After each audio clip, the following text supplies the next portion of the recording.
Hey everyone, welcome back to Phyto Revival, the podcast, where wisdom is always steeping, laughter is our favorite medicine, and our lived experiences are what root us in our humanity. And I'm your host, Dezarae Haley. Today I want to talk about something that happened recently that got me thinking. My daughter, Noel, got a ball python. Now, before anybody listening decides whether they love snakes or they hate snakes, stay with me for a minute because this episode isn't really about snakes at all. It's about curiosity, it's about enthusiasm, and it's about what happens when someone shares something they're excited about and the response they get back has very little to do with them. Now, my daughter, she's 11 years old, and she has been researching and reading, learning, asking questions, figuring out habitat requirements, feeding schedules, and how to handle her new pet, along with all the things that come with taking responsibility for another living creature. And as a parent, I love seeing this. I love seeing a child become passionate about learning. I love seeing responsibility develop naturally because they genuinely care about something. So we decided to share her excitement online. We posted pictures of her new pet and introduced everyone to Butterscotch. And what happened next was quite fascinating. There were some wonderful comments. Some people shared their own experiences with snakes. Some asked questions. Some told her that she looked happy. Some celebrated her excitement. But there was also another pattern that emerged repeatedly. Comments like, I hate snakes. Nope, absolutely not. That's a big nope for me, and guess I won't be visiting anytime soon.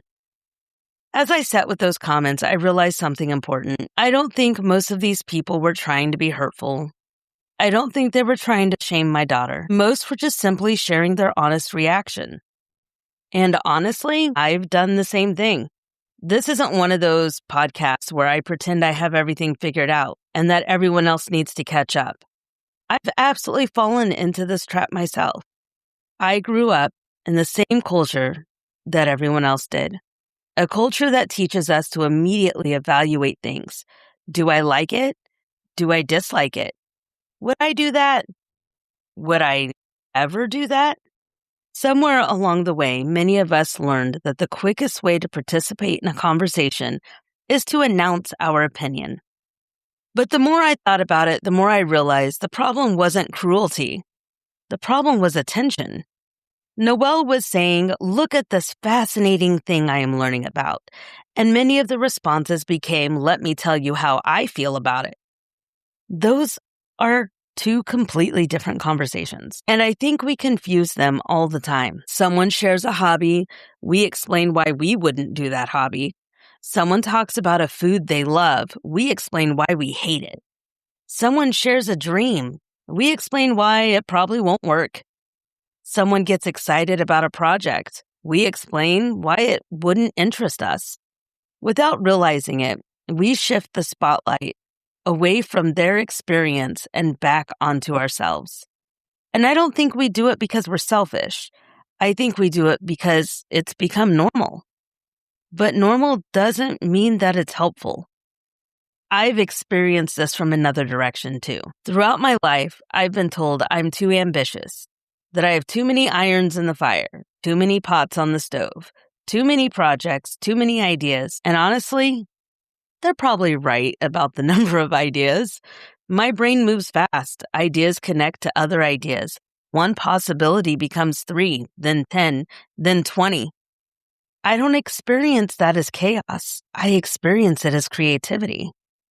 For me, one of the most exciting parts of any project isn't the destination. It's discovering how to get there. And I've noticed another way curiosity gets shut down. Sometimes someone shares an idea they're excited about, and immediately the other person starts telling them how to do it. What steps they need to take, what business model they should use, what blueprint they should follow, what somebody else has already done successfully. Now, don't get me wrong.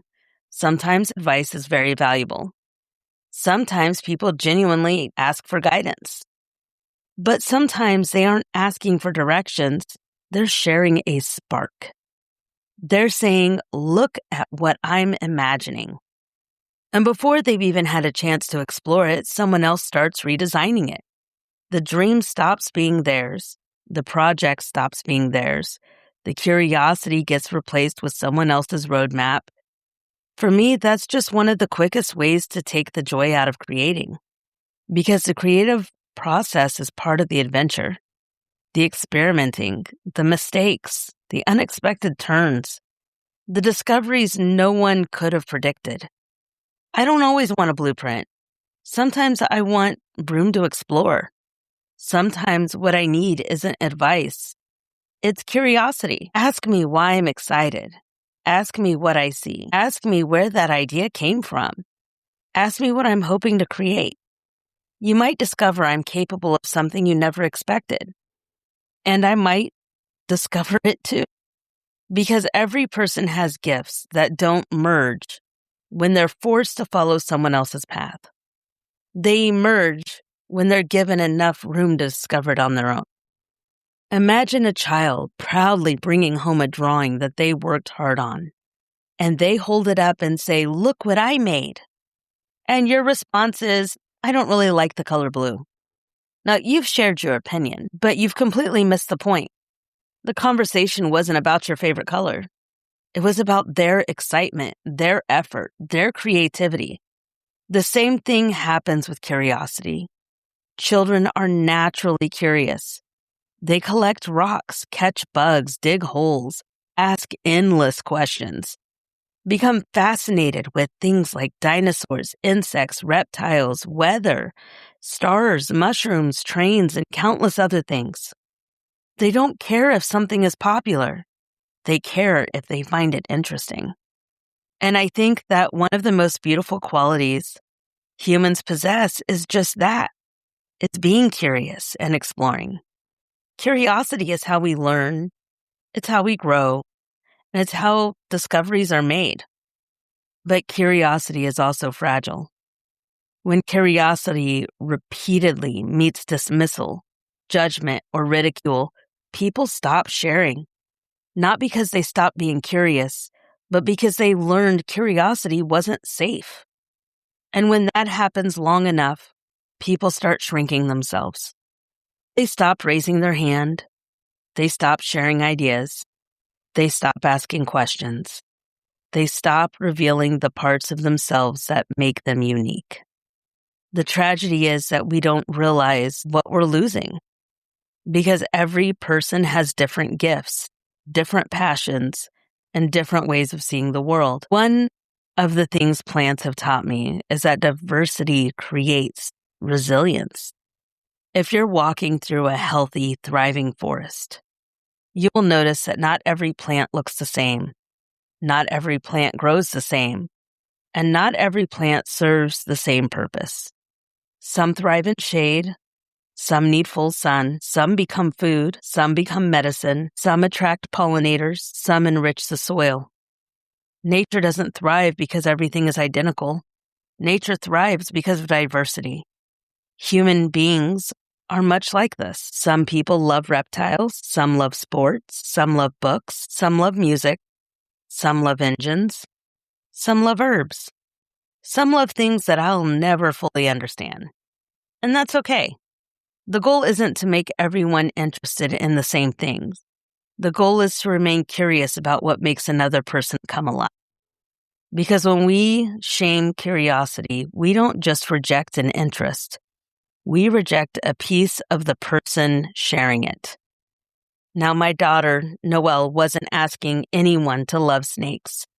She wasn't asking anyone to buy one, and she wasn't asking anyone to even hold one. She wasn't asking anyone to change their mind on their position of snakes. She was inviting people to witness something she loved. The next time someone shares a hobby, a passion, a dream, a project, or even an idea, try resisting the urge to immediately evaluate it, to fix it, to improve it, or compare it to your own experience. Instead, get curious. Ask a question. Learn something. Take a step into their world just for a moment. You don't have to stay there. You don't have to agree with it. You don't even have to understand it completely. But what you might discover is something that's even bigger. And more importantly, you might help another person feel seen. So before I leave you today, I want to offer you a final thought. A curious mind is a lot like a young sapling. It doesn't need everyone to love what it's becoming. It doesn't need everyone to understand its direction. And it doesn't need everyone to agree with its purpose. It simply needs enough room to grow.